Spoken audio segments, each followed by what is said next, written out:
The Barukas is a fun thing because no one loses, but there's a lot of things that gain.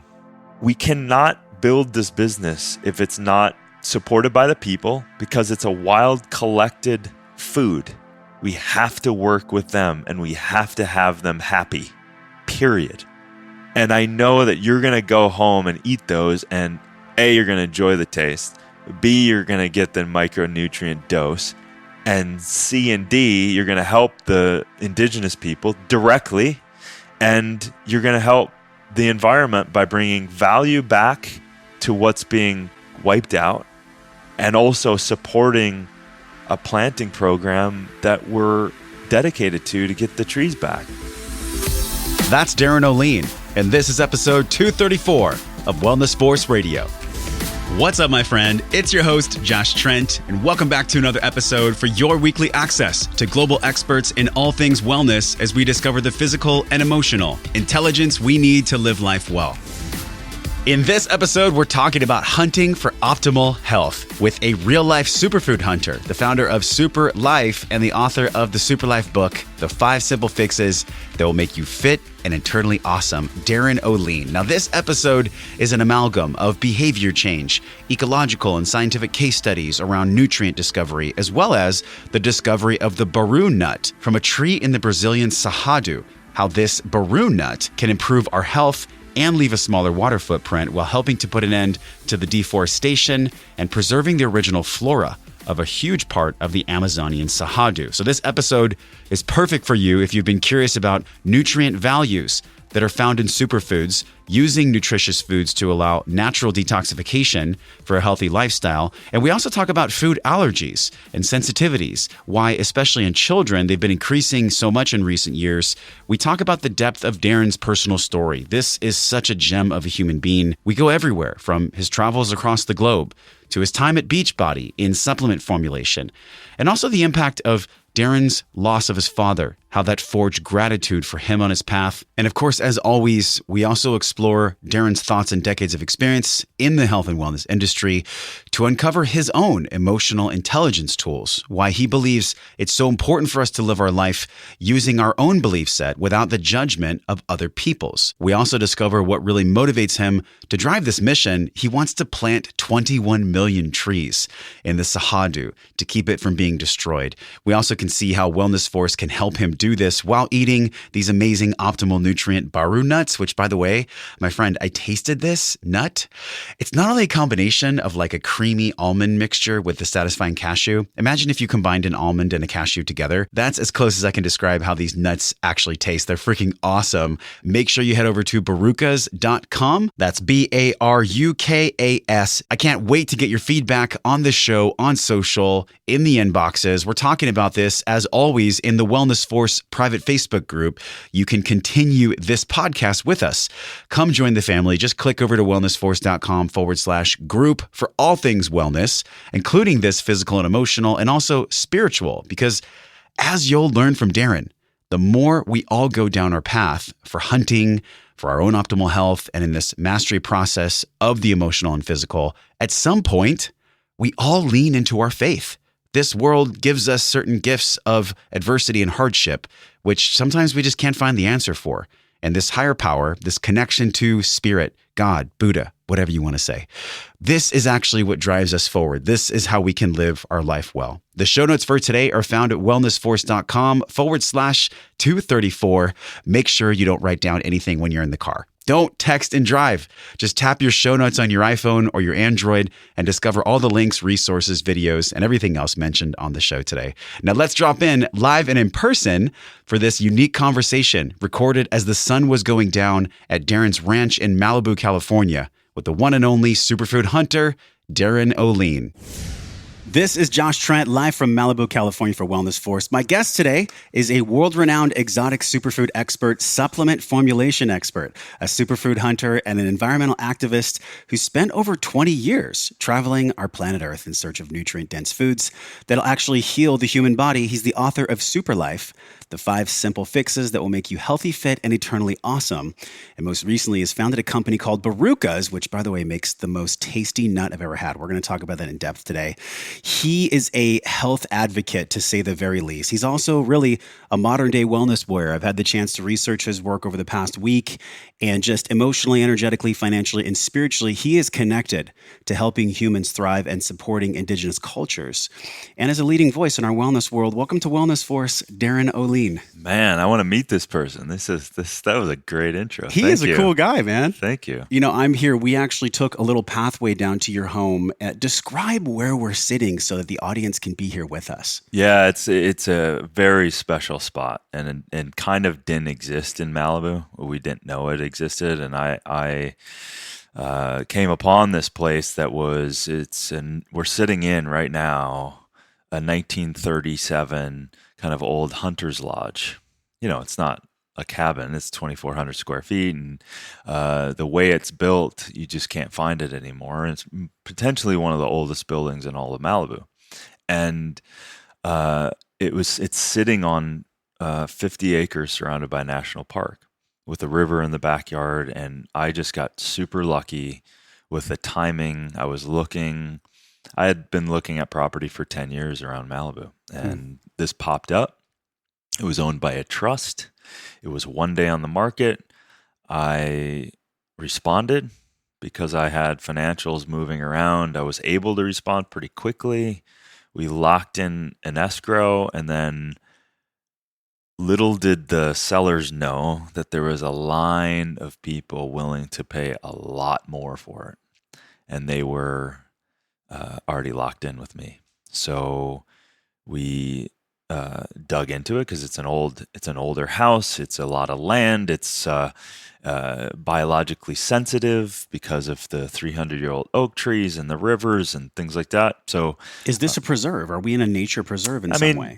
In some way, yes. I mean, Yeah. it's so anything I do, a biologist has to come by and look at it and see if you can in fact do something without disturbing the natural ecosystem, which is awesome, right? My intention was not to build or do anything to disturb that. In fact, just be a part of it. And it's proven to be just an incredible kind of battery for me to just be in this space. And it's very active, meaning that there's 30-pound owls and A hawks. 30-pound owl. Yeah, they're huge, like Wow. a small child. Like I've seen them and I can't even believe it. And of course, hawks and bobcats that have hung out in the backyard for hours. While I'm on a call, I'm staring out the window. Mountain lions I've ran into 3 times, and they're big. Yeah. And they're here. And that's kind of like running into the ocean or running into a shark in the ocean. It doesn't happen. There's a synergy that you have with your environment, and it's a testament really to your work. I think it's been 2 decades plus you've been kind of traveling the globe looking for the foods that'll actually give people better health. But, not everybody has, I guess you could say, the time or the resources because they don't have the right intention. We could go a lot of different places in this conversation. Yeah. But I wanted to kind of step off the ledge here with you and start at this place of really, like, can we define superfoods? It's a mismarketed term. For sure. So people know you as the sure. superfood expert, but Right. it's funny, your book is about super life, not superfood. Right. And we'll talk about that too. Exactly. How would you actually define superfoods for people that don't know or are confused? Yeah, it's as easy as saying, listen, per calorie or per bite, it has more nutrients and moreover more micronutrients, vitamins, minerals, antioxidants, polyphenols, phenolics, all of these things has more potential for cellular right down to the core health for the body as opposed to, the extreme of a donut, right? So if you eat, say, call it a handful of moringa leaves, and then you eat a donut, let's say calorie for calorie, let's just leave off the fact that you're getting trans fats and chemicals and gnarly things in the donut. Let's just leave that off for a second. But you're really getting, of course, you're getting from the macro perspective, you're getting fat, you're getting a lot of carbs, and you're getting very low protein. So leave that off for a second. But then you're getting very little calcium, magnesium, potassium, antioxidants. In fact, the opposite. You're getting free radicals and all of that stuff. So every bite we take is contributing or degrading our health. And so from my perspective, a superfood is, yes, it's a term, and it's kind of silly in some respect, but it's really pointing at the idea that, I mean, you could have a whole plate of superfoods, and they're all superfoods, and one's maybe a little better than the other, and all of that stuff. And a really wild blueberry is a superfood. All of these things. Would you consider salmon to be a superfood if it's grown the right way? Yeah, I mean, Again, if you want to really, I mean, it would be fun to do at one point. Get into the modern day problems that we have within food itself, because just to have a conversation about philosophically the food being a superfood or contributing to your health is one thing, or not contributing to health. The other thing is actually looking at data to support, like, okay, is that salmon, we're assuming, for example, that salmon is not affected by the modern day world. And it's almost impossible now in our overpopulated world that everything isn't already affected by it. So now you have to look at, from a meat perspective and a predatorial perspective from other types of fish or animals. You have bioaccumulations, right? So now you have densities that are building up. Hell, we have bioaccumulations of heavy metals and electromagnetic fields and toxins and stuff like that. So from my point of view, I want to go also a step beyond just philosophically having the conversation into the reality of having the conversation. And so that really is the jump off point of why I went and go to these areas, so that I can see it, I can meet them, the people, we can audit a facility, we can observe the processes, improve upon these things, and largely it comes down to relationship. But really, there was no other option that I felt like I had, other than, if I'm going to play with these things, if I'm going to formulate, if I'm going to dig into stuff, especially things that people don't know about or not common, I have to show up. Yeah. I have to. Like, there wasn't, so I didn't have this idea like, you know what? I have this dream where I'm going to be a superfood hunter. Like that wasn't at all. It sounds really cool, though, superfood hunting. Of course, it does. And it was like, I think a Business Week article said Indiana Jones and then superfood and super guy and all of the shit that was given. But it really was come by way of, I have to do this. I'm fascinated with herbs and nuts and fruits and things, and I'm fascinated with the need for the nutrient density because of our modern day world of our food is stripped. Sure. Our soils are depleted. Our stress levels are at an all-time high, but they're at a stress. When you talk about stress, you're talking about low-grade stress that's always on. It's like a constant drip all throughout the day. Totally. And I'm flashing back to when we had Dr. Minkoff on the show, and we talked about glyphosate actually being found in the placenta of mothers. So when you say this fallout, this accumulation of toxins, detoxification gets to be a lifestyle. Now, my curiosity for you, though, is when we look at superfoods, by eating the superfoods and bringing in these rich nutrients, are they helping us to detoxify in some way, or are they really just adhering to the nutrients that we need to live well? Well, it's all of it, because the body is brilliant. The liver, the gallbladder, the kidney, all these things are built to filter, recycle, transmute. So in one respect, and this isn't substantiated, but a researcher that I've known for about 15, 17 years, he said, I've never seen the research, but it stuck. And that is, he goes, well, listen, And he probably cited, because he wasn't a guy to fling out things, he probably cited a text. This was the kind of guy that would find books that were being destroyed throughout time and had a semi full of nutritional information that was lost. I'd like to read his library. It's probably similar to Paul Chek's, where it's like 4 rooms of books. Totally. Yeah. So he said listen, the immune system, the circulatory system, the endocrine system, the electrical system, all of these systems are spending 80% of their energy all the time balancing and detoxing. So you could largely say every time your body's trying to stay in homeostasis and equilibrium, it's essentially taking in nutrients or also trying to detox something. So on one respect, the body's doing everything it can to stay in that balance. So of course, but what happens over time, obviously, and you know this, that, if you're being exposed to something and you don't know it, and you keep eating your said food that has a heavy metal that no one's ever tested, so people don't know it's even there, then all of a sudden,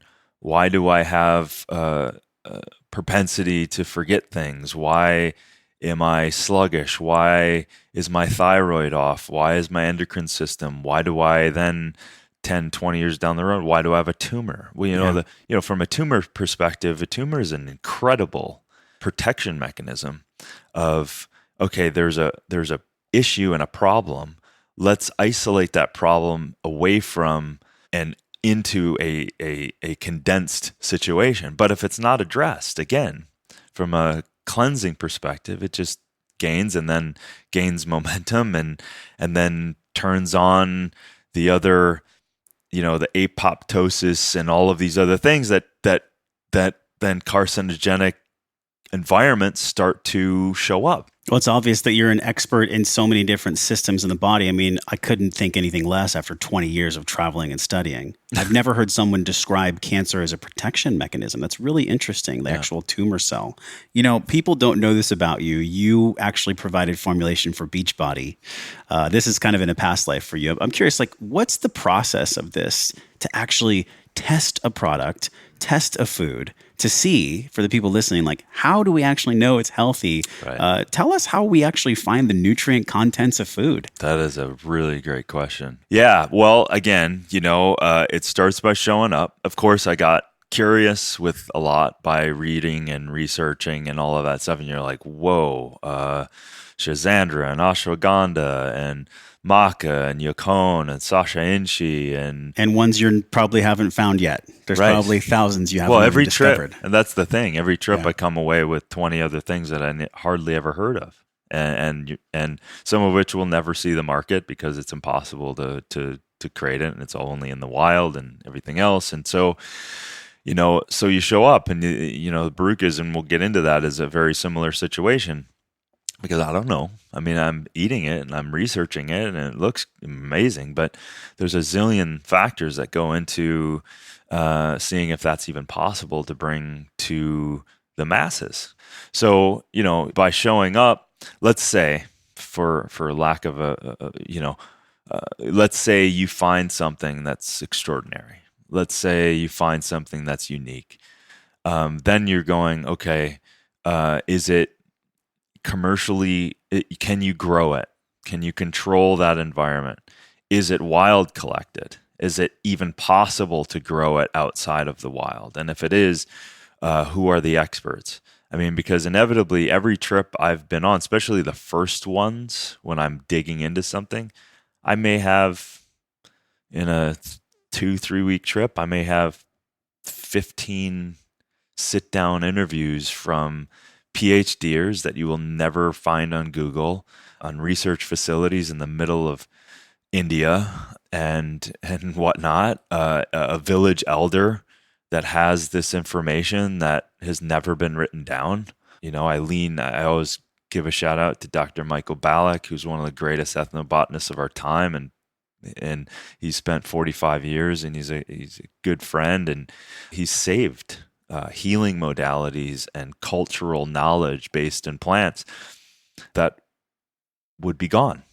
So you look at all of these things, and then let's just say, yeah, you can grow it. You can find a group of people that are trusted. You can figure out what is a fair way to work with them, because every indigenous culture is different. Every work, every cultivation, every wild collection, every transportation, every processing, every testing is different based on what you're dealing with. And then once you find it, you actually have to bring it to, I guess, some sort of a lab, right? To test it. And absolutely. I've always been curious about this. So please satisfy my curiosity, man. Like when you get the food to the lab, especially with your work with, Beachbody, like there had to be very strict standards to know, like, look, just because something's written down in a book or somewhere else, there actually has to be scientific data that backs it up. What does that process look like? Yeah, it's, largely some of it isn't in English, and you got to dig into it. So you have to look at historical, epidemiological stuff, and some of which, some of these plants have been used for 10, 20,000 years. So there is. As long as there's been writing. Right. Which is very similar to what we talked about with Aubrey about plant medicine. It's the same thing. Exactly. I mean, when you look at some of the earliest plant medicines back 60,000 years, you're talking about cannabis certainly was one of them. And you look at historical data, you look at, 15, 20,000 use of turmeric and throughout Ayurveda culture in India. Yeah. So that is obviously you're digging up that stuff, but then also what are the active compounds? What are the active constituents that you want to definitely preserve the best that you can? And then in that process, the preservation of them, in what kind of way can you process those to preserve those things? So, and then you have to test them again. So yeah, it's a very expensive, especially in countries of origin, and certainly from, luckily, the gamble we took at Beachbody is that the trust that they put in me, and then the gamble of doing something really difficult, going around the world and auditing every facility. Meaning, like, did you have to fly to each facility and check them out? Yeah, well, it was beyond me at that point too. So I had relationships and all these things, but then there's real teams, and that's millions of dollars, and that you're sending around not just once. It's not like you can just show up in these weird places and, oh yeah, they're good. Like, no, you gotta. We can't let the tribal leader give us his word. We have to actually test it. Oh yeah. I mean, all this stuff is scrutinized to a big degree. And then you have to set your parameters, not an FDA's parameters, not whatever the white paper shows as the minimal testing for Listeria and E. coli and Salmonella and all this stuff. We have our own protocols that take it way beyond what the lowest common denominator of most of the commodity guys are trading with. Yeah. Because you could go, if you want to say Josh's podcast supplements, right? You could literally run down to a broker and go, I want Shazandra with camu and coffee fruit, and I want to turn it into this incredible neurogenerative. You could make it sound sexy with words, yeah. And they would go, okay, no problem. And then they would start calling around, and they would find their own connections, and you're getting that. So you'll get it. It'll be on the label, but you have no idea what you're actually getting. Because you haven't been to the source. You haven't been to the source, and you haven't understood how that particular plant needs to be grown, how it needs to be dried, and how it needs to be tested to prove those procedures. And not to mention being exposed to a lot of things that you don't want. You have been to the source. So we're sitting at your table. This nut, it's the baru nut, right? How do you pronounce that? Baru? Baru nut. Baru nut. Yep. It's from this place in the Amazon that nobody really knows about. It's the it's the size of Texas times 3. Times 3. I mean, guys, think about how big Texas is and then multiply that by 3. Yeah. This area, how do you pronounce this? The Sahadu. Sahadu. Yeah. How the hell did you even find this place? Yeah, well, it found me. So I was in Brazil in the Amazonian side. So the Cerrado is like a lower savanna, right, from the Amazon, but they're intimately connected, right? They need each other.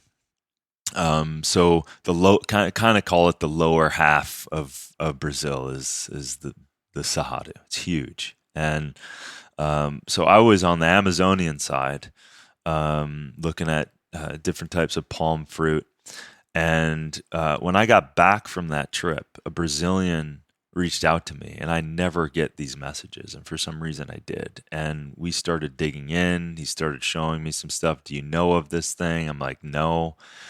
Which is great. I love it when I don't know, because I'm in a career that I'm never going to know.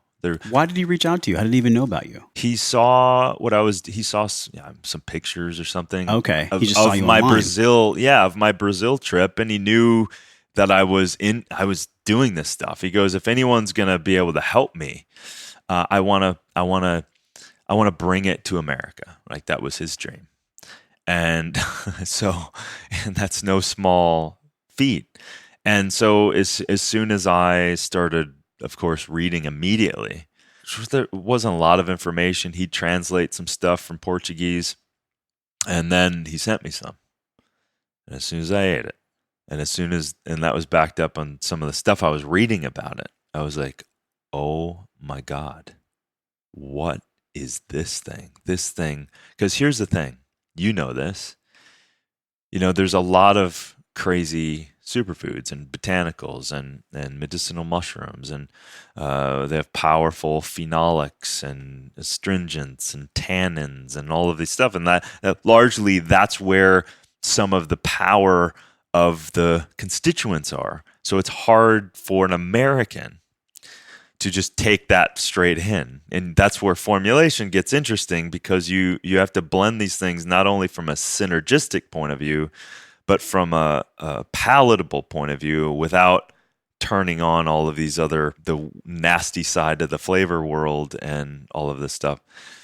So when I tasted the Baruca, which is our trade name, I was like, oh my God, there's no barrier to our palate, because it tastes like something we know. Yeah, it's kind of like a cross between a peanut, a cashew, and an almond, but like with a little more fattiness to it.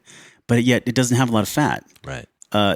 Tell us the specific nutrient density of this. Give us the proteins, carbs, and fat of this. Yeah. Because to me, like, I can't do peanuts. Right. We also know, like Dave Asprey's talked about aflatoxins. Peanuts carry a lot of mold. Yep. So from the ground. What's so special about this nut? Right. So it's a tree.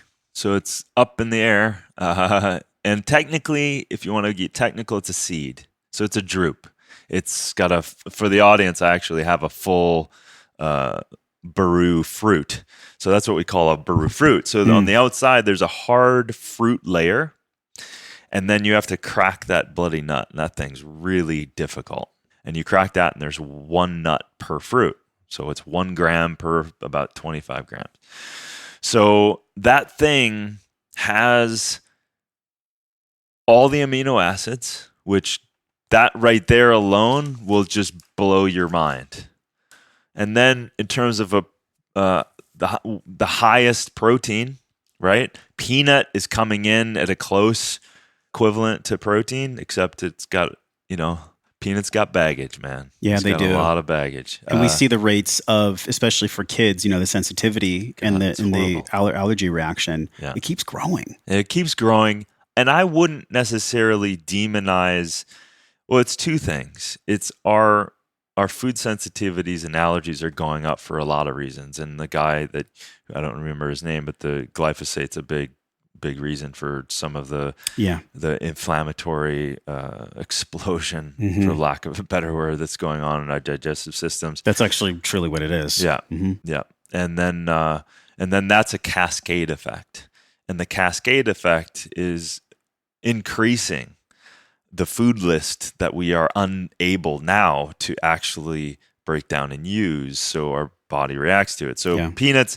there's that going on, and plus peanuts, just the lack of better processing is allowing for this mold to exist as well. And the monocropping, you're always you're going to have an issue unless you figure that out from a more of a food forest kind of permacultural place, because you need to balance. And for people that don't know, the monocropping is where you have like thousands and thousands of yards of corn or soy or canola, and it has to have, Monsanto sprayed on it, glyphosate, which actually was just in court. The whole community is really celebrating this win, this $290 million win, where this gentleman, unfortunately got cancer. So he's going to die for this cause. But we're seeing so much consciousness rise.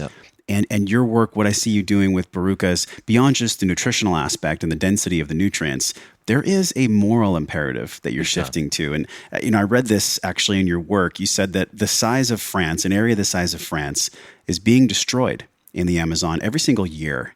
How does your work with Barukas help to deaden that, help to lessen that? So the gnarly thing is, it's kind of like it's both. So the Amazon, let's say it's its own biome.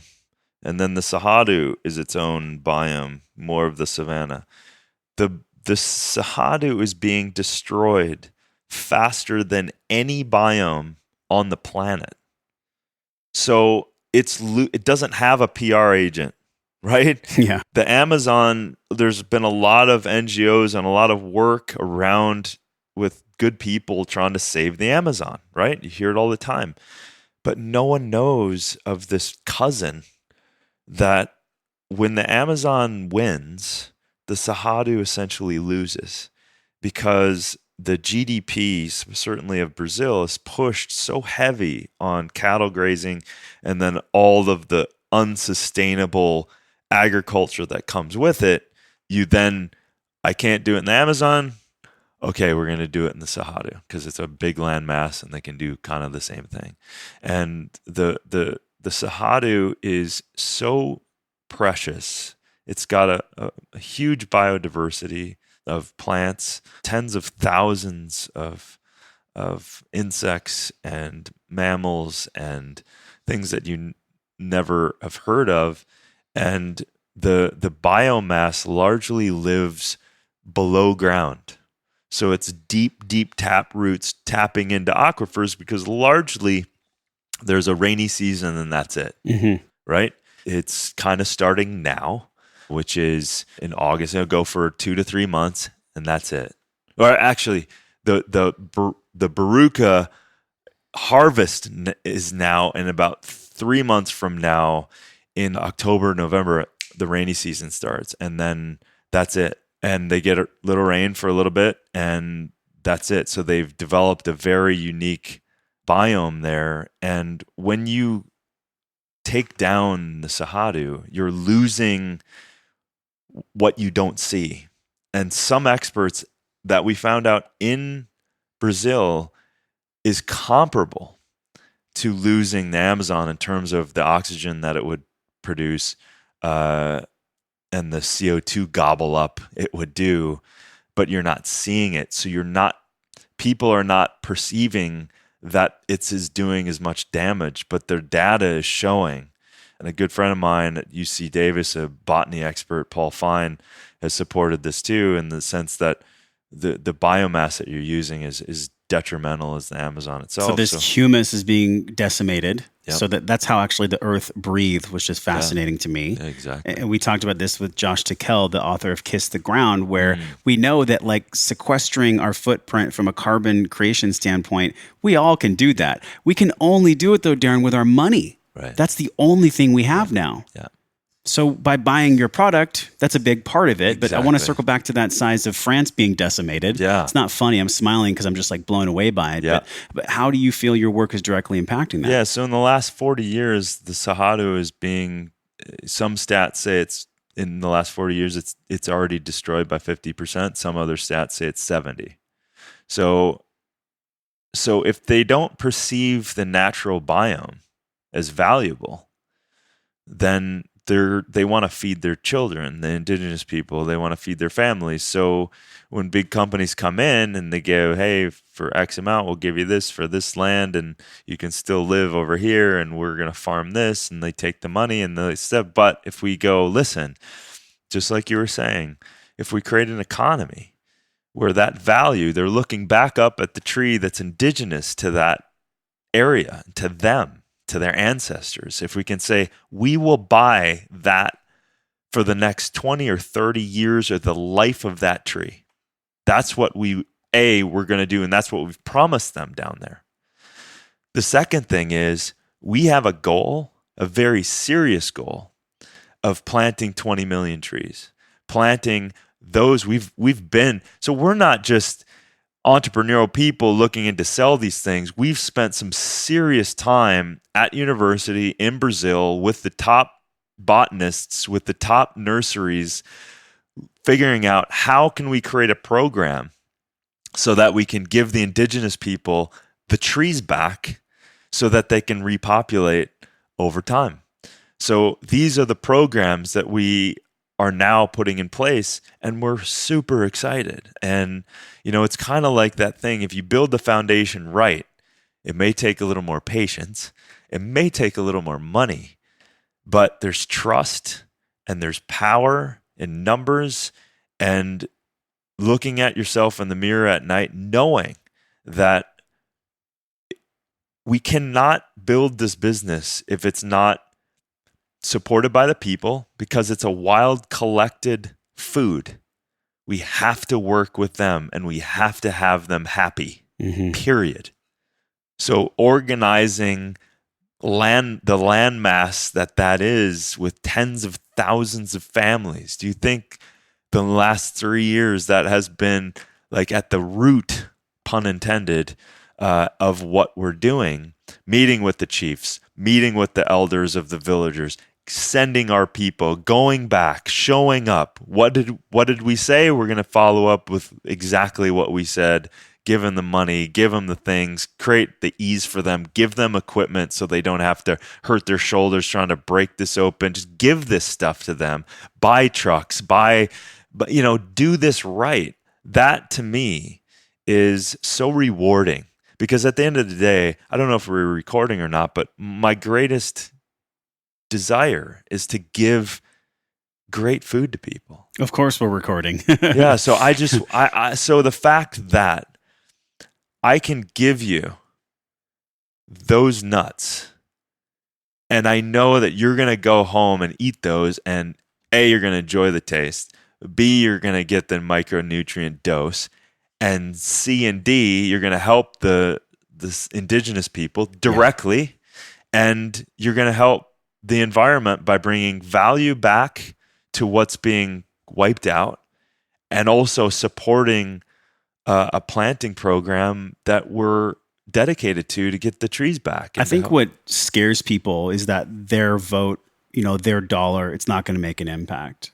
But, I say to that, the other side of the coin is, if this area of France is being decimated every year, it still happened $1 at a time. It still happens $1 at a time.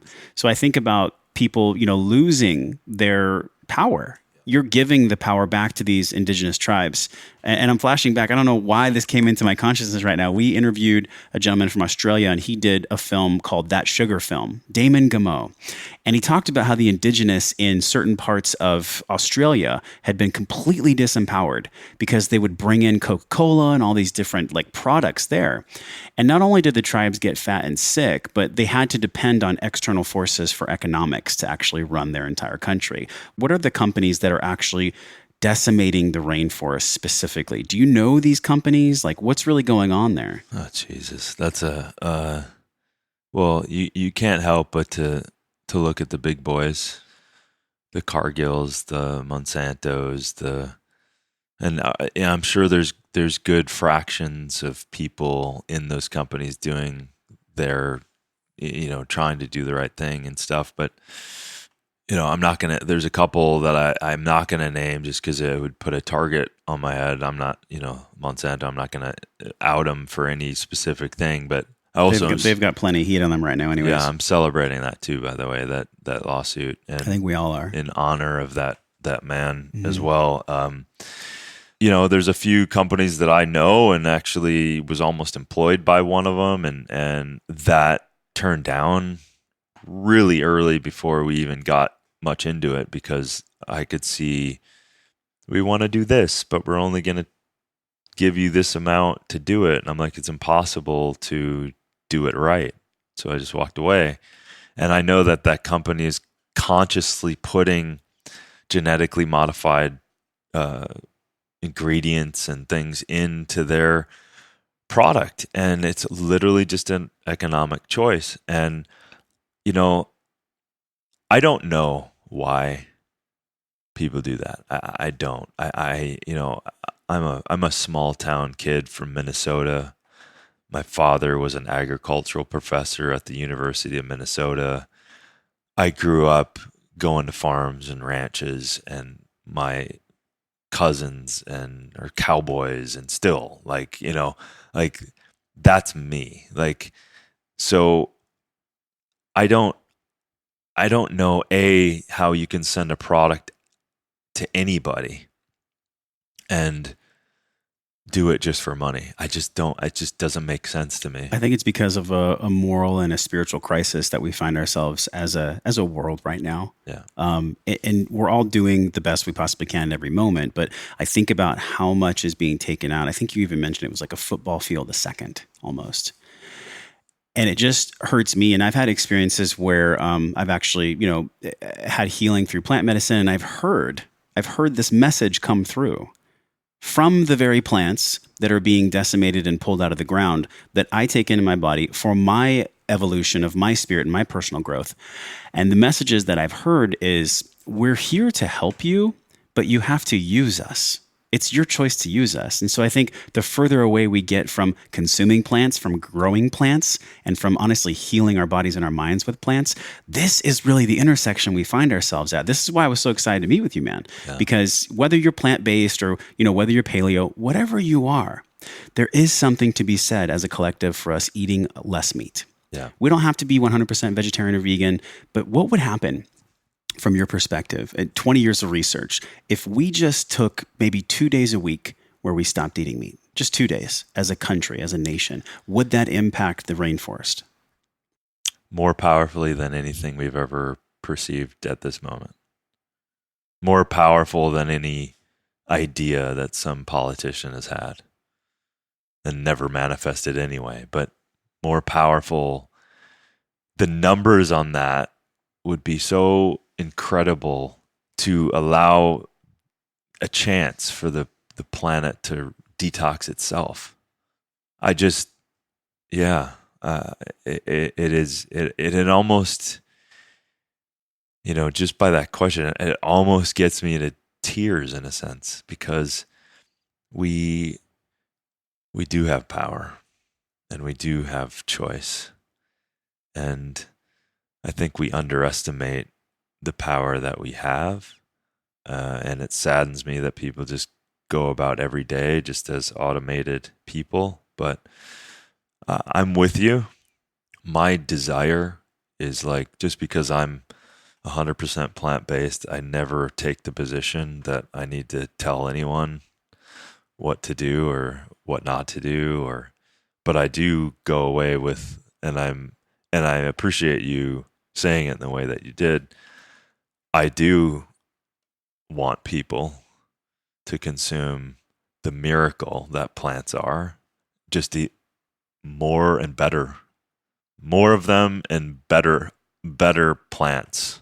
You know, more, yeah. You know, if you can grow your own, if you can find your own, if you can support companies that are doing it correctly in the best way that you know how, and literally vote with your money, that's a good thing. I could tell that question really touched you, man. And I know people can feel this from you on the podcast, and we're going to have so many resources in the show notes. I think about what people can do on the ground floor. Mm-hmm. You know, if someone's in a food desert and they're in New York, let's get real. We have somebody listening right now who has a shitstorm of crappy food around them, yeah, and no healthy foods. Yeah. We're going to see things like Thrive Market evolve. We're going to see things like healthy organic places online that are cutting out the middleman, you know, able to deliver like your healthy nut, other healthy foods. But we find that it's really just things that can last. You know, sometimes fruits and vegetables, they can't last. Right. Nuts, however, this thing that comes from the earth, they have a longer shelf life. Do you feel like that's why this is going to be successful? The Kickstarter is now, right? It's out on Kickstarter now. Yeah. So whenever this airs, I don't know if it's going to be now, but there is a Kickstarter with introducing the fruit from the outside of the nut. The trail mix. Making a trail mix. I loved it. It was so good. Making a perfect alchemy. And that bell went off for me when we were there, because what happened was when we were looking at the fruit, a variety of different places over thousands of miles, one guy who's been in, like one of these old time guys that's been into the BILYEU business for a long time, and he pulls out this fruit that was 5 years old. And I held it up to one that we just found and brought with us. And I looked at it, I'm like, I couldn't tell the difference. How is it that fruit on the outside hasn't even broken down at all in 5 years?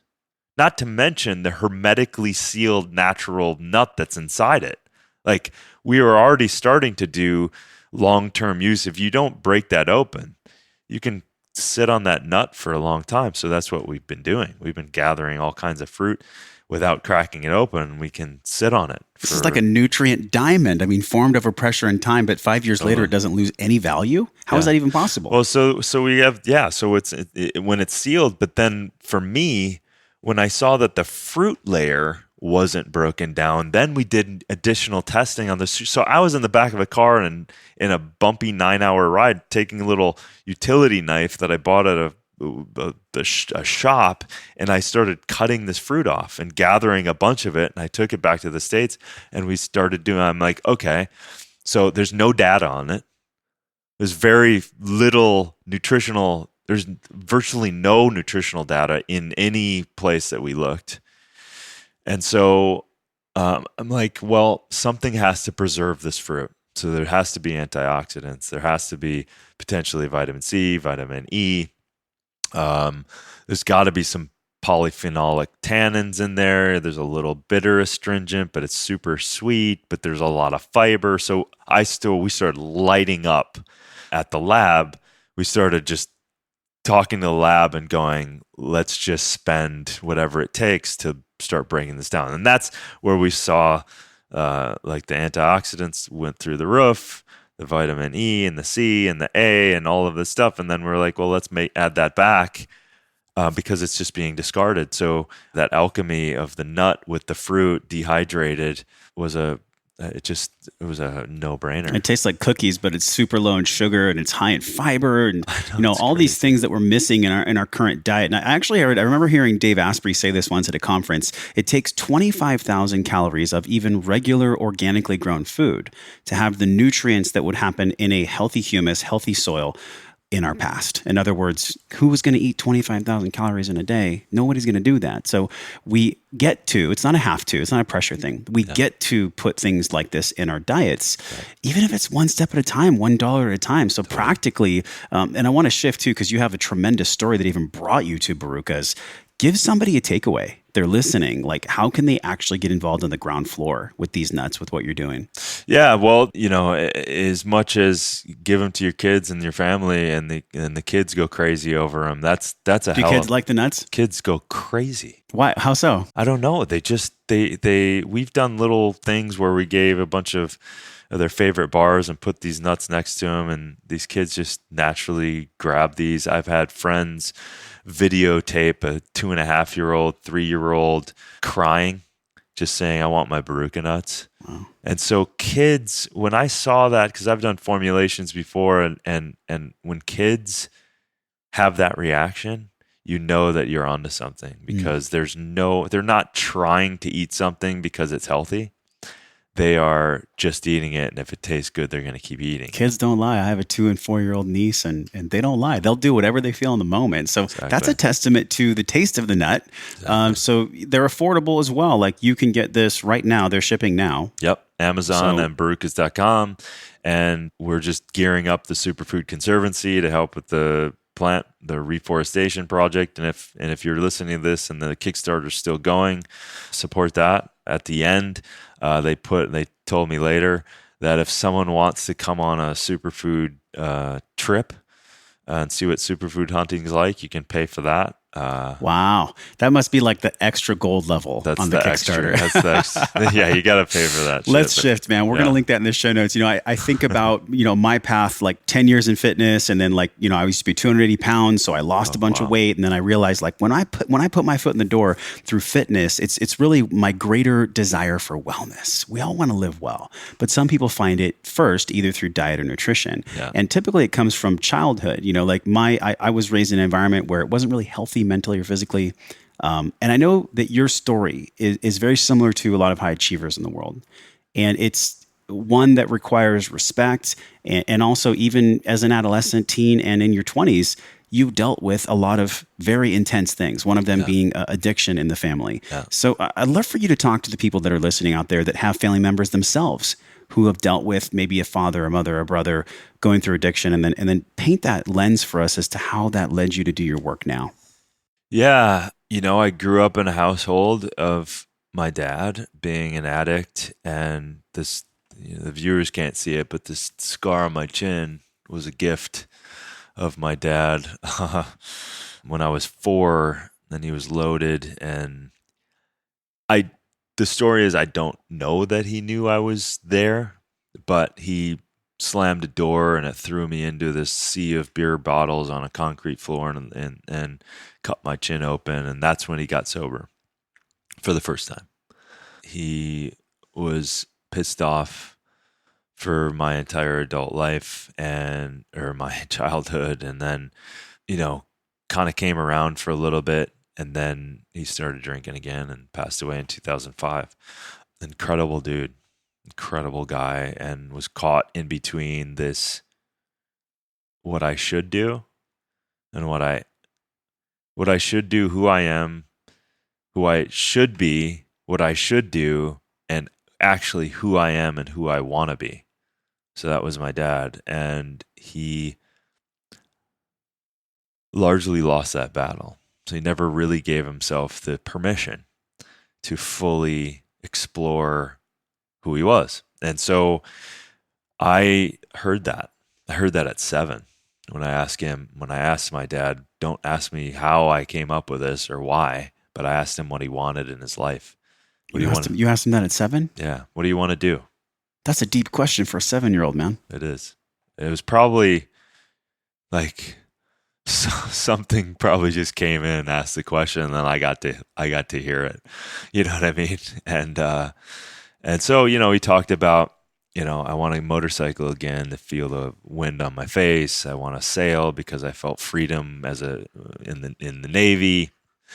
And I want to be in the sun and around the ocean and the beaches and all that stuff. And then the guy lived in Minnesota and didn't allow himself fully to do that. He got a motorcycle, but then created some scenarios where he had to get rid of it and all of these things. So I developed a great relationship with him later in life. Like, we had an incredible connection because I saw the spirit in him, and probably I did when I asked that question. He revealed it to me, and in some ways I started to nurture that spirit, and I just decided, if I'm going to live this life, I'm going to do the best I can living it mentally, emotionally, physically, spiritually, as high as possible. What made you choose that? Because so many people could have chosen a different path where it's like, my dad died, I'm not going to be like him, living life out of spite, living life out of anger and tension and fear. Yeah. What inside of you made you flip the script? I don't know. I mean, right. I was, I've told this story a million times, but I was born 3.5 pounds, 2 months early. I was given 50, I think it was a 50-50 chance of even living. Not on mom, stuck in an incubator, poked and prodded and sat like that for 3 weeks.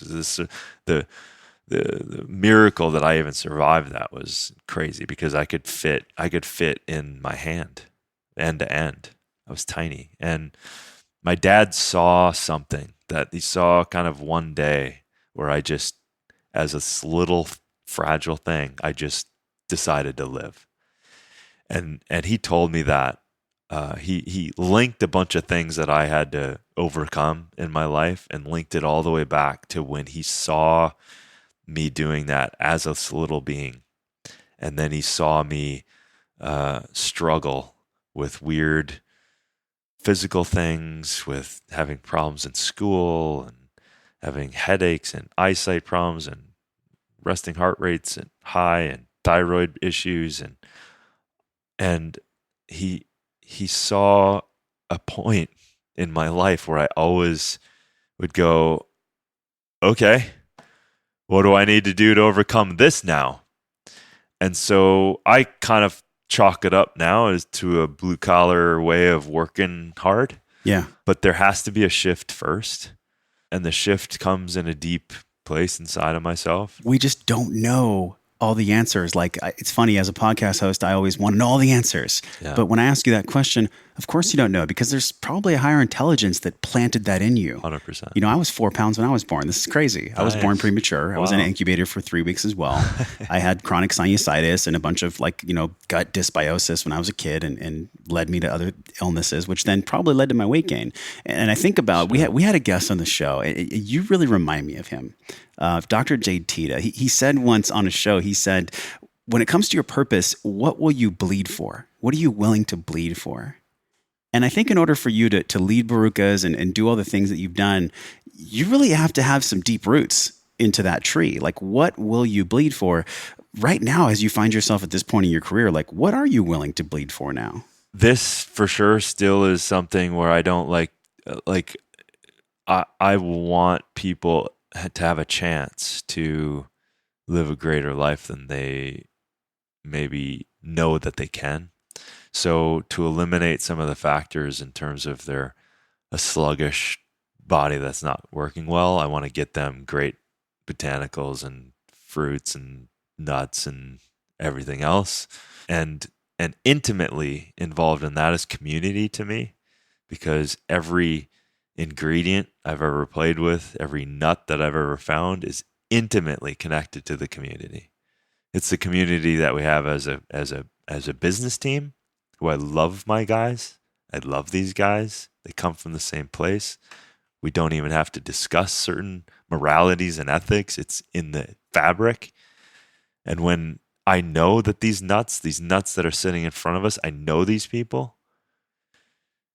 And that's community, man.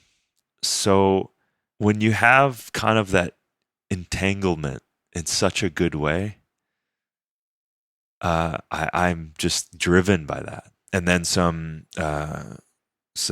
media projects that I'm working on, and gathering and working with legends and researchers and people who have a DNA similar of dedication and passion.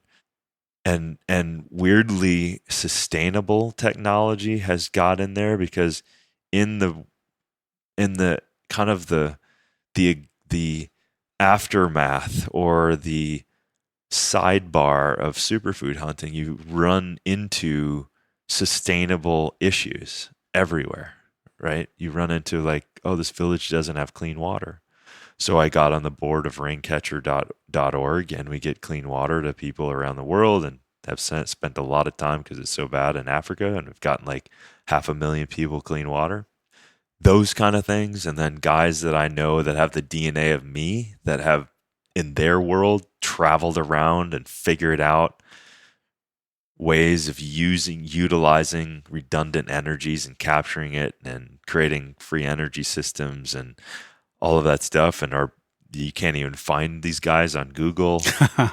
Like they purposely made themselves dark. All the badasses are like that. For sure. You can't find them online. No. It's almost like this secret world of like wellness warrior leaders that are so intelligent and they're so connected.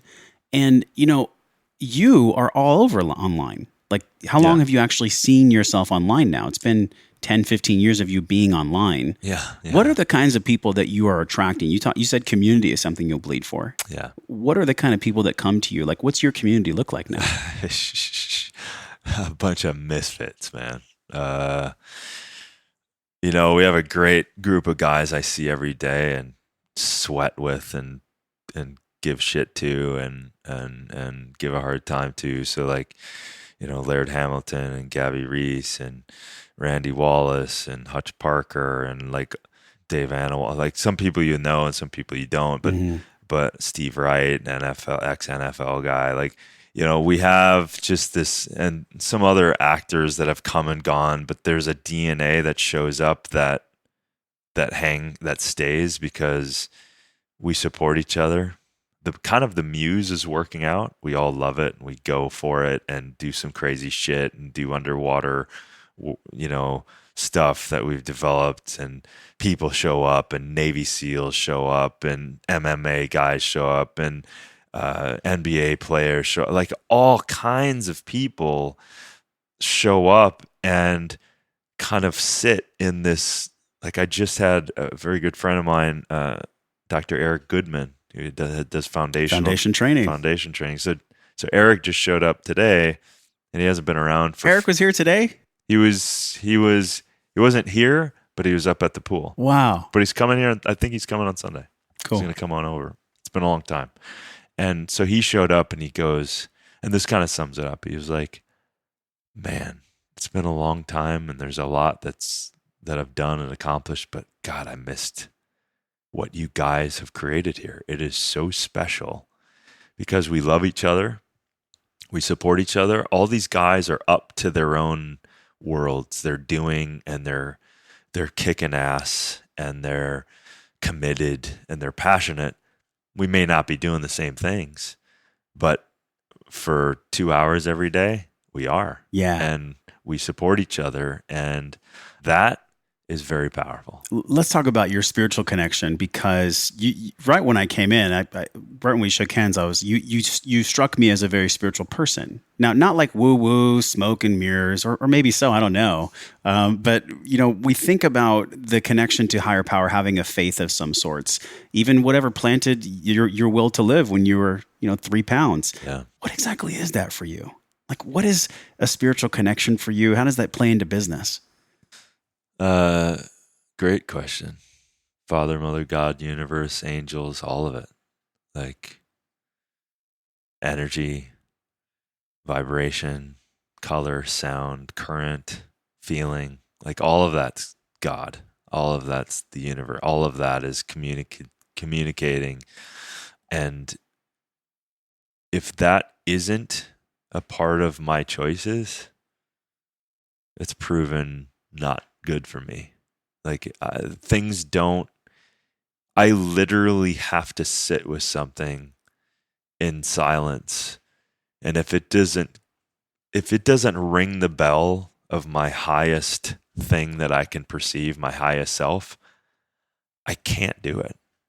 And that's cost me time, money, resources to figure that out sometimes. Like, I'm like, what am I doing? Like, I remember I invested I knew these guys and they were cool, and there were some cool other things they were doing. But then on a whim, they were like, we know this prince in the Congo. We're going to harvest raw gold. We're going to da-da-da-da-da. It's the people. It's going to help the people. We're going to pay them. It was like all of the right things. And they did a couple things. I lost it all. I'm like, a few of those things, you're like, what am I doing? Like, I'm going to invest into the things that I care about, into the things that aren't quick. So anyway, part of the reason I'm here under the oak trees is I like space, the space of me. I like cultivating the inner side, and so that I can build a certain energy so that I can be effective when I need to extrovert it out. And I want it to come from that place. So for me, in my way, it's everything I'm doing makes sense to my highest spiritual self. The power of superfoods could not be more pronounced, as we're discovering from Darin today on the show. But did you know the fun fact about cordyceps? cordyceps is an ancient mushroom that's been used for millennia to increase optimal health. And this can be found in the Organifi Wellness Force bundle that we're so excited to always consume. Well, actually, I consume it 2 to 3 times a day.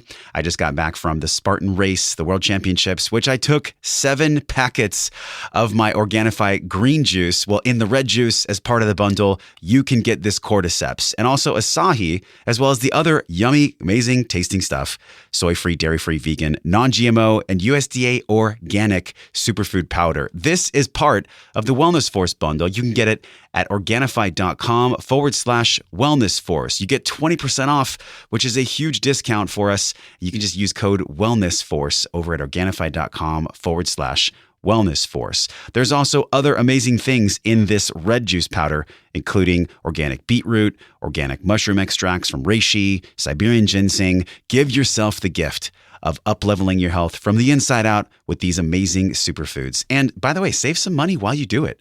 Now, let's go back to Darin and learn more about hunting for our optimal health. What is your highest spiritual self? Because is that only something you can get in tune with if you have a practice of being still? No. When can you get in tune with it? Anytime, all the time. Like when I did, we don't have to get into it because it's a bigger conversation probably, but the first time I did ayahuasca, which I don't anymore, for the reason that ayahuasca told me that I didn't need to. We could totally talk about that. Okay. So this was in 97, maybe? 97.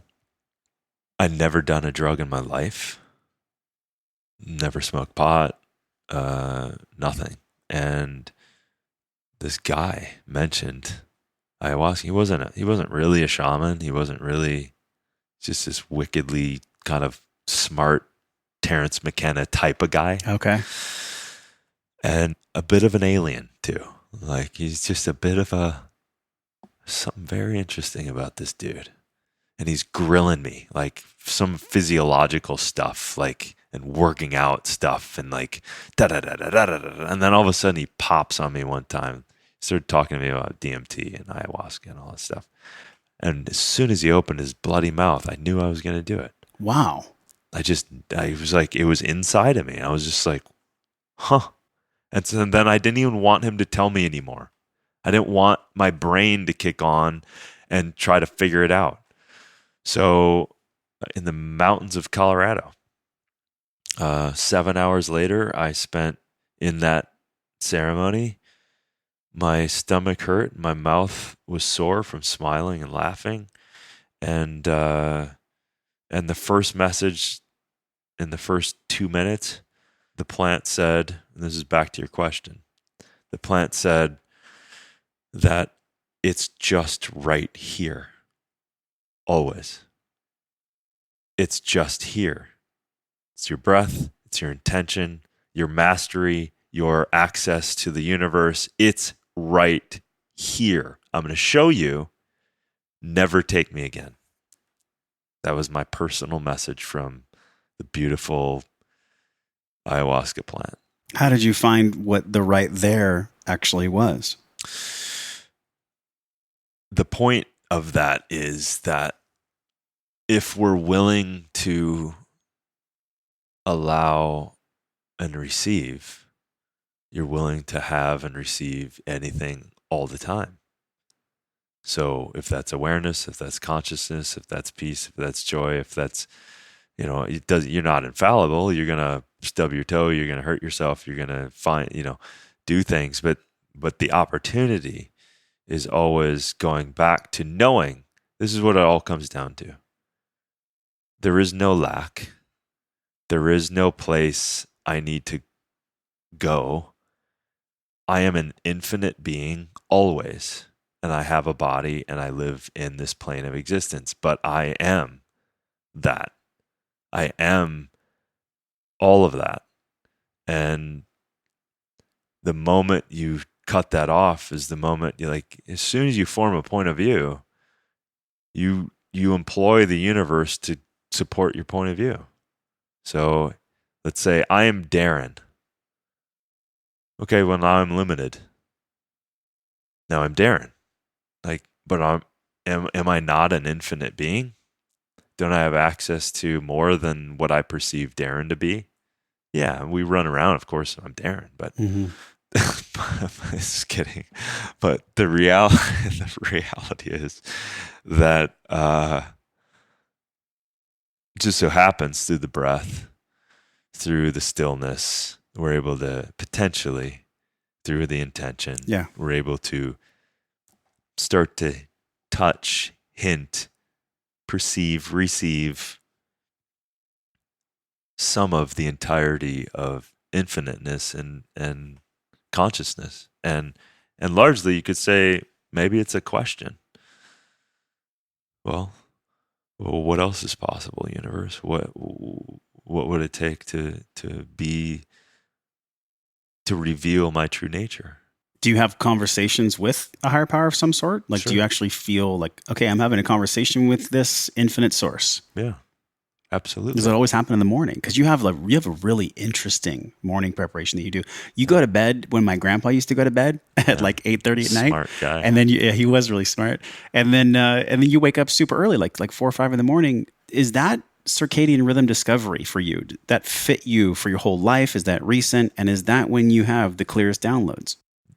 Yes, to that last question, for sure. Like, that's like, I literally feel like I'm cheating because no one knows this information.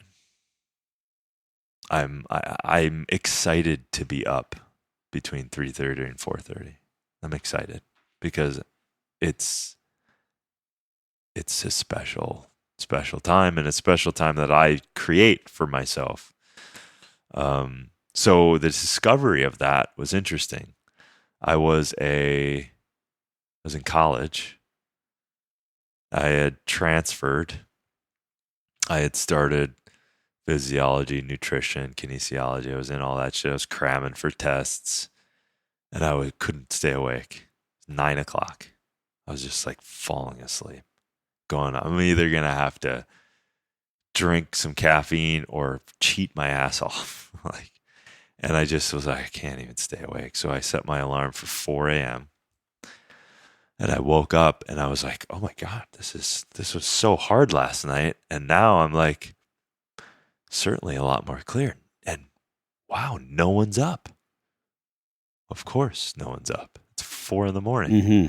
There's nothing. And what I also felt was that there's this kinetic energy that's distracting me in this same sort of way. What do you mean kinetic energy? Well, it's just like, when the sun comes up and the emails start coming in and the phone calls. Like a collective energy. Yeah, it was just like this, it was so calm. And it was like just a special thing. And I started cramming for a test, and that was it. I just kept waking up at 4 o'clock. And I was like, this is the best discovery I've ever had. And so to spend a couple hours in the morning in the routine of even my sweet little dog knows the routine. Like, he'll get a second sleep in, he'll look up, check in on me. Like, I'm sitting there, I'm doing breath work, I'm doing nose breathing stuff, I'm doing some brain entrainment stuff, I'm doing some journaling, some stream of consciousness, which kind of folds, and this is kind of part of your question too, in the sense that once I've meditated, once I've kind of a stream of consciousness and I have gratitude and I'm acknowledging, and I may be talking to the spirit of the universe or God or the Father, the Mother, the all of that. And I'm just going, okay, cool. Reveal my true nature. Love me and let myself love myself unconditionally. I am grateful for that dog. I am grateful for this home. I am grateful for the things that are coming in from my friends. And then I will just boogie on that vibe. And then inevitably it starts tapping into things that I need to do for this job or this thing or that thing. And it becomes this one source of me. So that place is coming to, I'm not saying I'm seeing the future, but I'm tapping into my intention of the future, my intention, my goals, my desires from what I know now. because I'm a big fan of once you open a door and you've done other things, you get access to new information. So you need to upgrade goals and intentions once you've taken action. And it never goes away. You know, once you've opened that door, It's like sometimes I'm like, God damn it, I wish I never tried to up-level my consciousness at all. Right. Because I'm like Cypher with the stake, you know, ignorance is bliss in the Matrix. But I don't want that actually. That's just my egoic mind telling me, oh, you might want that. Right. How do you use the tools, the practices to stay on purpose, connected to the higher power, serving us here in this world, in this meat suit, in this consciousness here? Yeah. What does that look like for you? Because I'm sure it's challenging as crap to launch a company and to do all the things that you do. There's probably a ton of reasons why you could sleep in, stay up late, go out, do things. How do you stay on purpose? What's your true north there? Well, once I've felt those projects and kind of what I just described, I am like a rabid dog. Like then it really comes down to, okay, now it's in my body. It's in the blue collar Minnesota kid.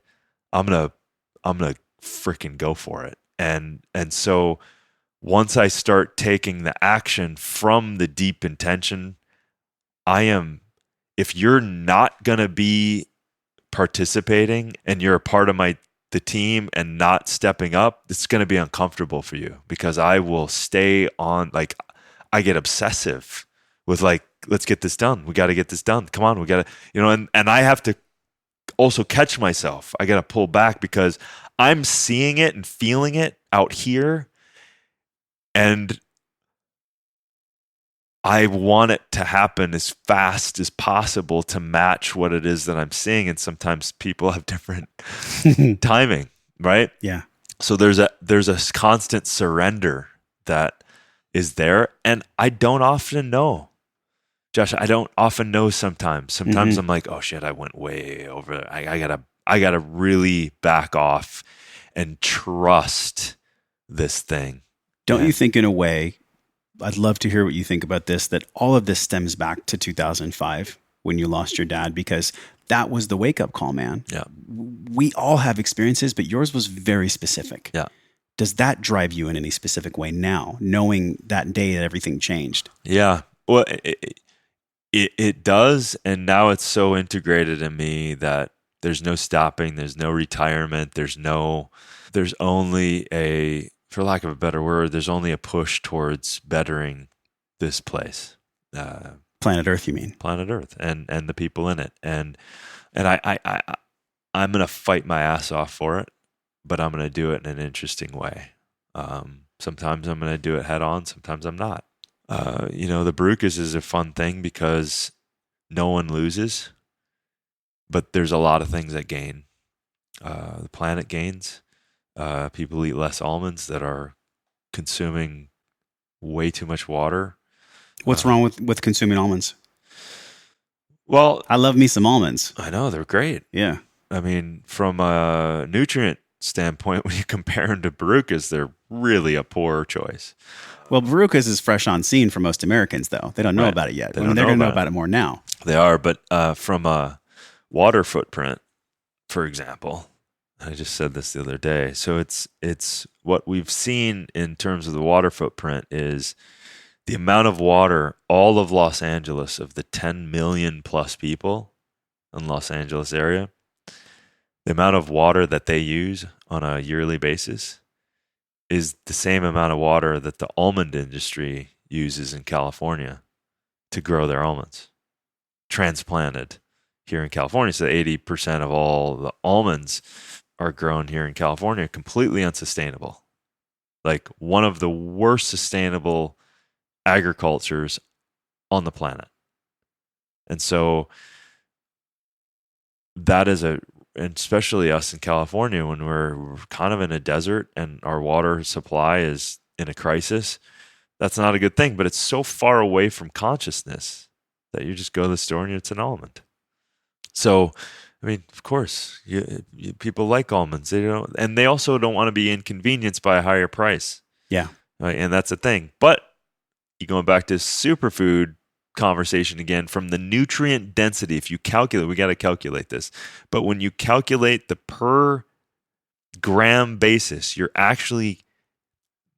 it's actually more economic for you to be biting in to a Baruca, for example, and getting those nutrients for the money that you're actually paying for an almond.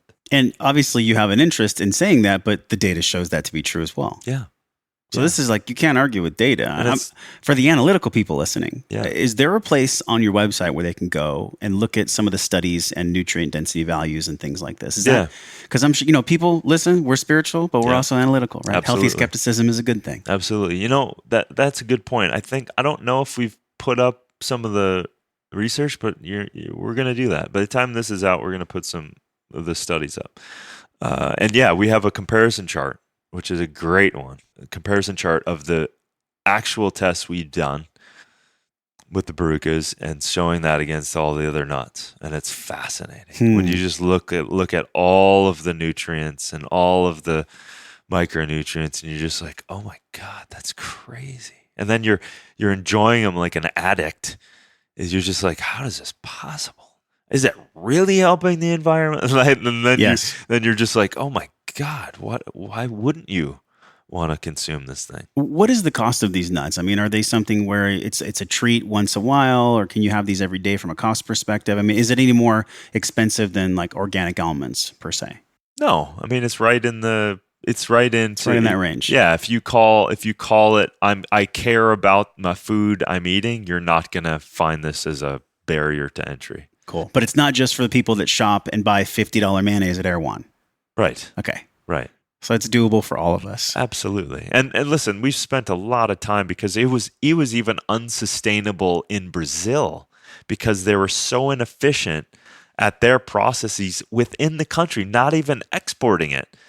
The people in Brazil couldn't even afford it. So the actual industry was going down. Guys were shutting their doors. We came in at exactly the right spot.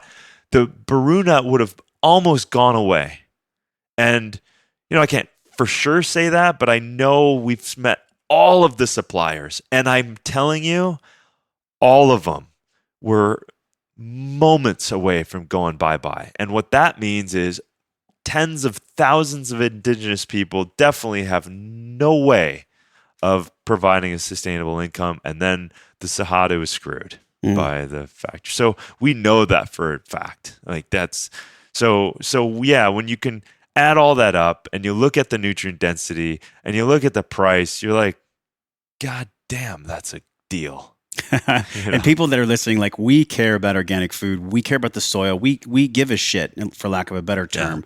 Sometimes, Darin, like just one brick in the wall of behavior change, lifestyle modification can be the spark that unravels so many other changes. So someone could start by just saying, you know what, I'm going to eat these Baruca nuts every day for a week, see how I feel. Next thing, I'm going to drink more water for a week, see how I feel. I'm going to eat organic for 2 days next week, and on those days, I'm just going to be aware of how I feel on those days. Do you feel like when it comes to behavior change, there are a couple low-hanging fruits or nuts, for a cool metaphor? What is it, man, that you've seen? Because you're a very healthy person. Yeah. What is it for people what's the beginning of that, this behavior change process? That's a great question. I would say positive mental attitude for one. And then before that, isn't there more of a spiritual connection as well? Absolutely. Well, for people that get caught up in the spiritual side, be positive. Well, everything's kind of spiritual in a way, whether you believe in God or Buddha or anyone. 100%. I don't even care about the things, but it's an energy thing. And listen, the long-term longevity studies and the blue zones and the centurions and the people that have functionally the highest long living lives, they know without a shadow of a doubt, the research is definitely in that believing in a higher power is good for your health, period.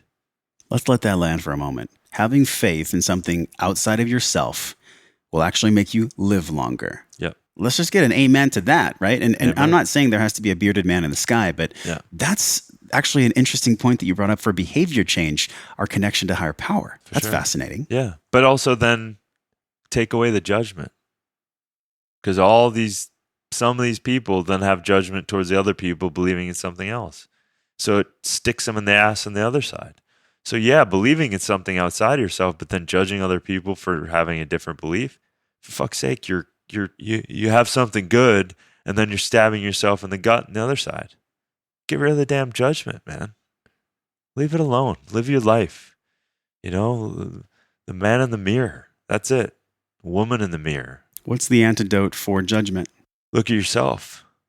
Because it's just a reflection of you. You're just afraid of something. You're angry or something. Someone stuck you with something. Someone stuck you with a point of view that you think is yours anyway, and you're walking around with it. It was never yours to begin with. What if thoughts, feelings, and emotions were barely yours? What if you're just grabbing them from past, present, future stuff and just deciding that that's true? Or it was decided for you and you don't have the consciousness, and you haven't had the consciousness to investigate that enough and going, oh, that's a record that's just been playing in my damn brain. Is that truly me? Is that me? Is that my choice? Is that what I believe? Who am I? So that's the thing, that investigation, if, we talk about the one thing that could change the thing, if people were willing to do that, and stop blaming and judging and all of that stuff, and investigate themselves and take responsibility for themselves and their lives, that would change everything. I had a phrase come through the other week, and it happened a while ago, but it's happened recently. And I just emailed our list about this, about how I've had some physical challenges. And it's because I've been pushing the gas pedal down, trying to achieve as much as humanly possible, grow Wellness Force, reach millions of people, blah, blah, blah. I forgot my breathing. I forgot my message, my reminder. I forgot my core principles. And I want to give everyone listening here permission to forgive yourself. Just forgive yourself if you've gotten to a place where you've let things go, and just commit in this moment and say to yourself, I'm going to take loving ownership of collecting the evidence every single day that I'm loved, that I'm supported, that I'm on the right path. That actually might be, in a way, and you brought this out of me, man. I know we're focused on you and your story here, but you brought that out of me. So thank you for that. Thank you for reminding me that actually behavior change doesn't start with eating healthy and going for a run. It starts with more of an emotional inventory. For sure. This process for you, this unfolding, do you feel like in any way you will ever serve people on a higher scale in that regard? I mean, right now you're helping people with their nutrition. But do you feel like from a spiritual or even like a communicative gathering that you will lead larger groups of people of some sort in your life? Yeah. I know it. It's in the works. It's in the works. Some things are. Okay. Yeah. Anything you can share, or is that like kind of under the line right now? Yeah, I have to keep it under the radar, not to be mysterious, but just because there's people involved in the certain things. But when it's going to be clear when it comes out. I think to kind of answer I think as an evolution, as a desire, if you keep things to yourself, then that's kind of selfish. So if I can share something and it can affect that person, everyone doesn't have to agree with me. You're never going to have that. So you don't have to, they don't have to agree with, if they come away with something like, you give a shit about my principles, about what I eat or what I drink or whatever. But if you walk away going, yeah, I kind of gave up on my belief system, then cool, whatever, that's the thing. And I think, at the core, again, I've been in countries, I've followed shamans, I've followed gurus, I've dug in, I've spent time, and unafraid of sharing who I am. That's the fun place to be. It's the lack of expression. It's, the opposite of depression is expression. So we actually heal depression by expressing ourselves. Bingo. Dancing, singing. Those are the things that we see no matter where we are in the blue zones. I remember Jason Prohl, Human Longevity Project, he traveled to all the blue zones. He was on our show. And he did say that they all had some sort of faith practice. But he also said that they involve daily walking and movement, but not necessarily something like a CrossFit workout once a day. No offense if anybody's into CrossFit. I think it's cool if it's done the right way. But it's the slow kind of movements, walking, climbing, maybe crawling, things like this. I'm going to take an animal move workshop in a month with my buddy Cliff. And I look at the way that you live your life. We're here. It's been so great, man, to hang out with you at your place and just to see, like, you've built your environment so that you move. for practicals for people listening that want to have an environment where their environment actually constitutes movement, what might that look like for an everyday person? In terms of like where they're living kind of thing? I mean, we have to get outside and we have to take off our shoes and we have to expose our skin to the sun without chemicals, for periods of time. We don't have to get into that. It's a big discussion, but largely don't be afraid of some of the great things, the natural grounding vibratory aspects of the planet that help regulate and guide our inner systems, the eyes looking not directly at the sun necessarily, which there's a way you can do that, but being out without sunglasses in that shuts down the pituitary and also doesn't allow for the mechanisms of vitamin D and calcium and melatonin to kick on if you have sunglasses, therefore increasing your skin susceptibility just by having your glasses. Like there's a lot of stuff. So there's a lot of natural things. And you don't have to get into all of that stuff, but just get back into the primal aspects of like, okay, some cold exposure is really good to turn on a lot of systems in the body. Get out in the sun, have your feet touch real earth. We know what that feels like. Yeah, and I want to go practical too. If you have a job where you have to wear like fancy shoes, take your damn shoes off on your lunch break. Absolutely. Sometimes it's just these little reminders, right? 100%. That they can allow us to step back into these primal ways. What are your thoughts on standing versus sitting while we work? Yeah, right in there, I have a standing desk. I stand up, and if I'm standing all day, I just take a call and I lay down. This is as much as I sit down. Right here doing this podcast for a couple hours, but standing, at least opening the windows, getting fresh air, looking outside, like that's for sure. I liked my desk. So I love the fact that I bought this thing, Vera desk, that I could have my cool little desk, but also I could raise it up and I just keep it up. So those kind of things, and running golf balls on my feet when I'm standing sometimes. And, that kind of stuff. We carry so much emotion in our feet. Totally. There's so much locked in there. Give us a quick blueprint then before we shift, because I look at the way you get up so early. I mean, really, man, like you're an advanced model, I believe, of kind of like human behavior and health and wellness practices. Most people aren't in that kind of league yet. But if we had a basic blueprint for someone, what would that look like for the first maybe 2 hours of their day? Water. Wake up, water, breathe. Water, breathe. I mean, if you have a couple things to do, and water's a huge topic. I love getting into that. I have to get you some. I have some on-demand hydrogen water and filtered 12 times, and that's a little excessive, but see, I told you were advanced. I just know people, so I just go, let's try that. And I have a vortator and structures the water and all that stuff. So quality water, which is another discussion. Yeah. And breathing. So becoming a good friend, Patrick McEwen, The Oxygen Advantage. If you haven't read it, read it. Listeners, read it. It will change everything. The Oxygen Advantage. It will change everything. It's in the show notes now. Nose breathing. So we're the only mammal aside from the dog, because the dog has to perspire through the mouth, so it has to open its mouth to breathe.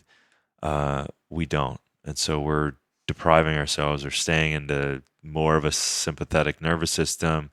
We're not gaining the nitric oxide that comes by way of the nasal passages and doesn't dilate as well, and there's a lot of other physiological and down-regulating mechanisms that go on. But that, and then training with nose breathing too, starts to, and then getting CO2 tolerance up, and then all of a sudden you're starting to mimic elevation training and all kinds of stuff. So. This is fascinating. We had the Hurley Surf Movement Masterclass. I got to interview Brian McKenzie, and he said, hey, Brian's a good friend. Brian's the best. I'm sure he probably would run in your circle, this advanced, mouth closed, nose breather people. Yeah. And he said, a good thing to do is just to start on the treadmill Just start on the treadmill and just see what it's like to progressively, raise your incline or walk faster.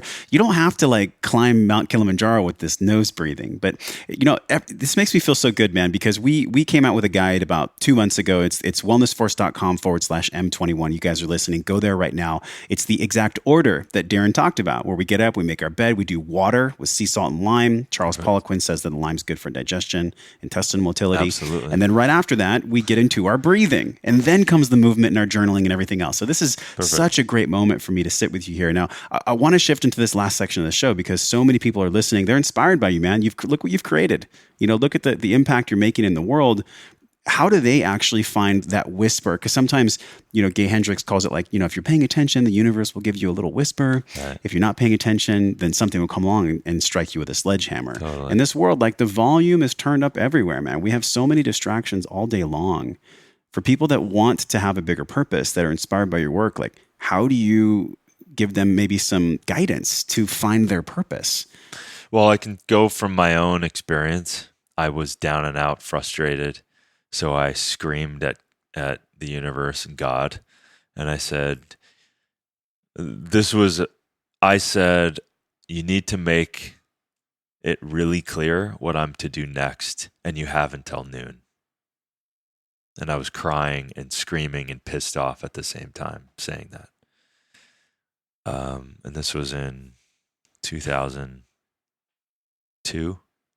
There's many different steps up to that, but this was when I have a point to this.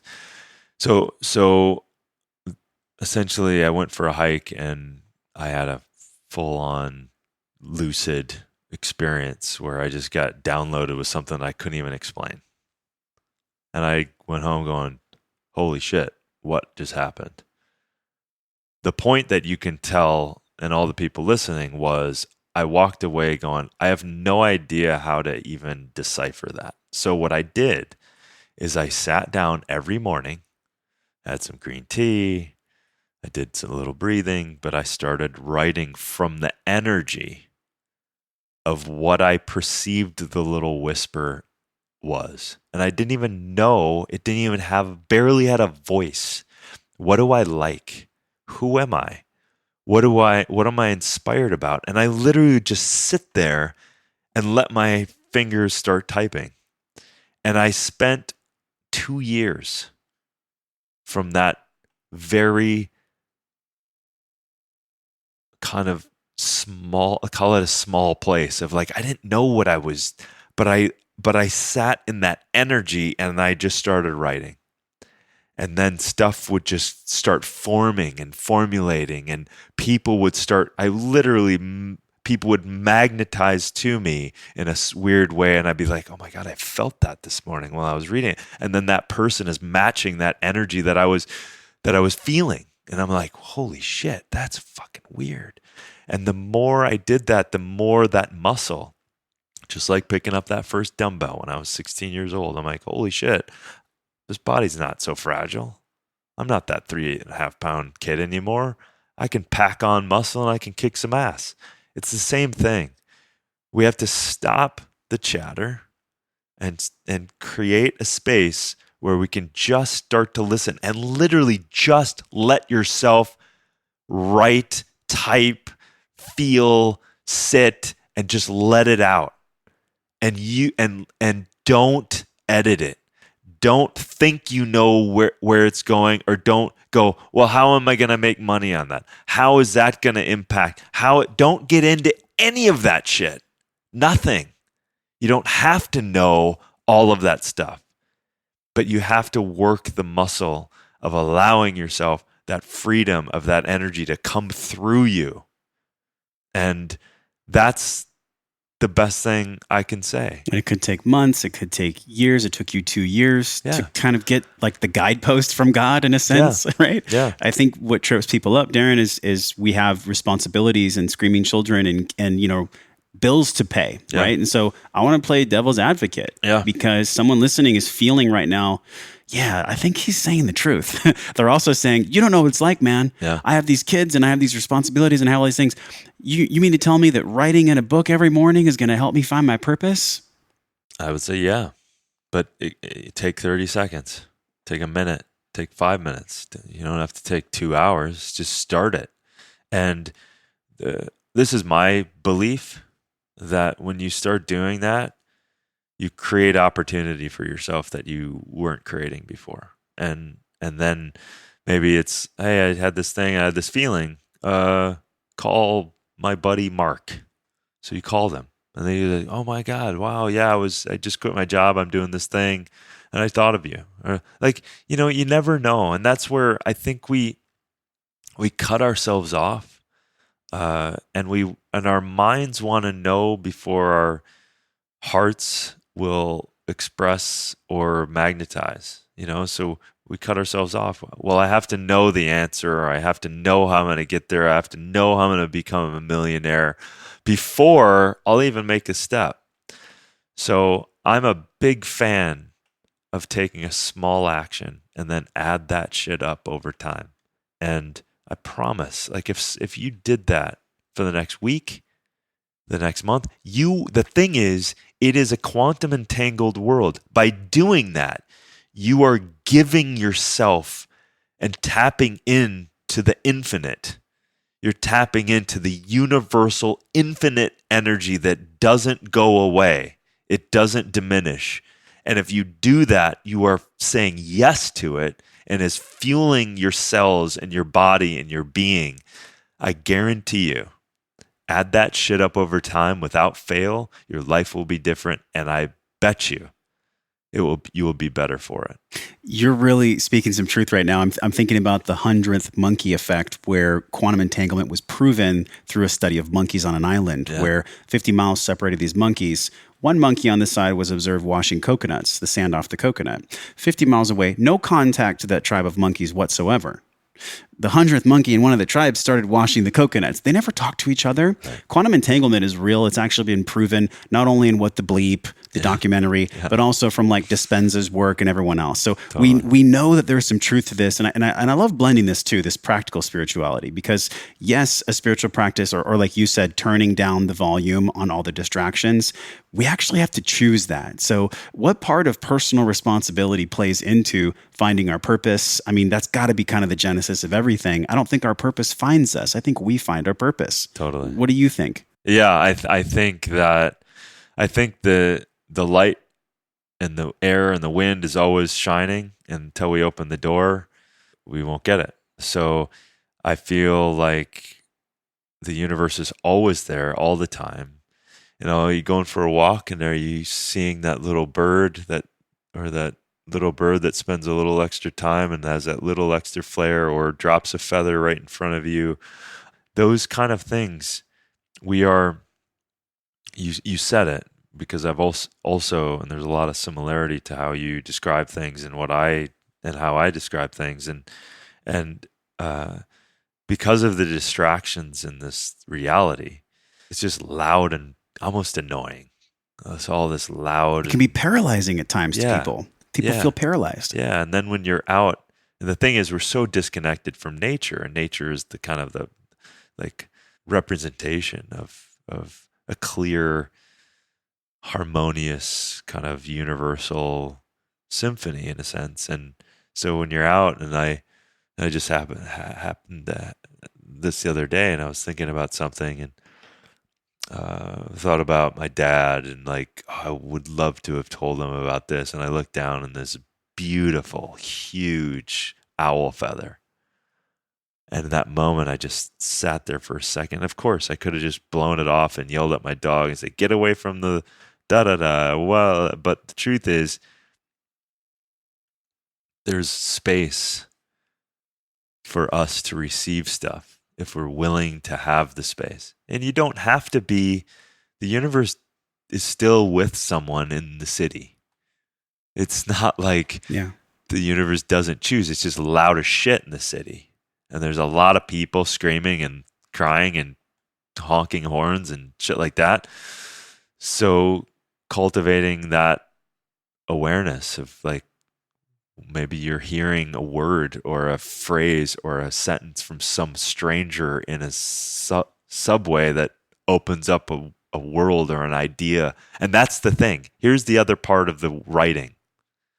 As I was writing, I was feeling that. So you're gifted with what I was saying before. You're gifted with feeling the source, of feeling your connectedness, even if it's writing for 30 seconds. But what was starting to happen for me is my tuning fork, my antenna was raised higher and higher and higher every day. So I would then start to see and perceive and receive equivalent energy showing up in my life with the people or places or things. And the more I would acknowledge that, the bigger it would get. And I feel like I'm in that space now where I have projects and people and situations that I know can move the needle on certain things that I'm just utterly grateful for, like almost on my hands and knees grateful for. But it's hard work, and there's part of this reality, and it's like, embrace that shit, man. If not work your ass off for the things that are telling you love and are passionate for, and may take 20 years. It may take fucking blood and sweat, and may take burning friendships. It may take divorces, and may take all that. Well, guess what? If you're going to be in this reality, that shit's going to happen anyway. So you might as well fucking do it towards the thing that you know is at least pulling you in a spiritual, deep, passionate way. Because I don't know about you, but that, looking down, seeing those scars, I'm like, God, that was a hell of an opportunity that I gained from that. There's pain and pleasure on either side of the pendulum. If we look at somebody that goes to a job that they hate, but they have responsibilities, they have like their little away time from the job, and that gives them solace. Or there's the entrepreneurial path, or even an intrapreneur where you're in a company and you're treating that business like it's your own. That has its pain too. And you're right, Darin. There's pain either way. Like there's going to be hard work involved. I mean, I'm experiencing that right now. It's like I'm in like a lean year. Speaking of nature, this is an interesting metaphor. Sometimes the rings in the tree are fat because they got so much water and so much nutrition that year. Sometimes the rings are really skinny. Yeah. And I'm in a skinny time right now. And I'm feeling that. And I don't feel ashamed of saying that. Like, that's where I'm at. Right. And I feel like the degree that we're not telling the truth, either to ourselves or to other people, that's what really creates disease, man. Sure. That's what I'm seeing more and more and more is like the further away we stray from the truth and with a connection to a higher power. This has been incredible to talk with you. Like I knew that it was going to be a great conversation because I had done some research on the Baruka nut and just understanding like who you were, but you have blown me away, man. And this last question I want to ask you is around wellness. We explore this physical and this emotional on the show. In the middle of that, with 20 years of traveling the globe and, nutrition and lifestyle and all the things that you've seen evolve for yourself, like how do you define wellness? If you had to put wellness into a life description, what is that for you? What is wellness for you? The first instinct I have is that it's a balance and it's equilibrium on every plane of existence, mentally, physically, emotionally, spiritually, in harmony, in purpose, committed to yourself and your life, beyond yourself and your life. And at least try to do no harm, and at least try to do good. Like, to me, that's wellness. And that's what I'm, and that's that's kind of bringing the super back in life. And that's why I wrote the book Super Life, because it's about, I want people to live their super life. I don't want them to live my life. I don't want to live I want them to live their life, and don't be dragged down by a body that's not working well. And also don't over obsess about it. Learn about it, do it, but then tune in to exactly what we've already talked about, and that is what the hell you're here for. Yes. There is something to be said about purpose and self-care, self-love practices, and also forgiveness. I mean, we have covered some seriously, incredibly powerful ground on this podcast. Super Life is the book. superlife.com/Barukas is where you can learn more. But how can the Wellness First community support you? Like, what can we do to not just purchase the nut? I mean, we'll go do that. I'm going to buy it when we're done here. But what can we do to help you in increase your signal, increase the volume of the consciousness up leveling that you represent for the world. Well, thanks. I mean, the first of the year, there'll be some more programs for us for you all to follow and support. The Superfood Conservancy with the Barukas, the Kickstarter campaign with that program, helping the Savannah, helping the Sahadu, and then honestly, live a healthier life. I mean, the more people we get on this bandwagon of living a life that they're passionate about, and they're taking care of themselves and they're honoring themselves by eating healthy, is really a gift, really a gift to me. And there'll be things around them. So yeah, follow me and Super Life Living on all social media platforms. You definitely will want to follow in the next coming year. Sounds exciting and mysterious at the same time. Darin Olien, thank you so much for having me at your home. My pleasure. What a treat, man. Guys, make sure we're talking about this in the group, wellnessforce.com/group. We're continuing the conversation with Darin there. And, have a beautiful day out there. Do not take this as anything other than a guidepost from God for you to eat healthier foods. Move, get some sunlight, get some breathing in. Listen to Darin. This has been almost 2 hours of wisdom here. Re-listen to the podcast. Share it with somebody you care about. We'll talk to you guys very soon. This is Josh and Darin signing off from Malibu. Hey, my friend, thank you for hanging out and growing with me on today's show. Remember to hit subscribe, share this podcast with somebody you care about that you think gets to hear this message. Support the show by leaving a 5-star review for the podcast right now, simply by tapping on your show artwork on your iPhone. Click that purple link that says review this podcast. It helps the show reach more conscious and smart people like you, and your voice will attract more world-class guests that want to come on the show. So let them hear your voice. For all the downloads, videos, links, and free resources mentioned on the episode, go to wellnessforce.com/radio. And while you're at my house on the web, join us in the Wellness Force community newsletter on that page, and I'll send you 4 free guides around staying healthy with your eating, moving, and sleeping while you travel. But don't let this conversation stop here. Join a group of people like you over at the Wellness Force community Facebook page. This is where we talk about the things that really matter. We share our wins, inspirations, struggles, and a lot more. So join us, tap on the show artwork on your phone, and hit that purple link that says join the Facebook group, and I will welcome you at the door. Okay, now you get to go out into your world and create impact for the people that you care about. So until I see you again real soon, I'm wishing you love and wellness.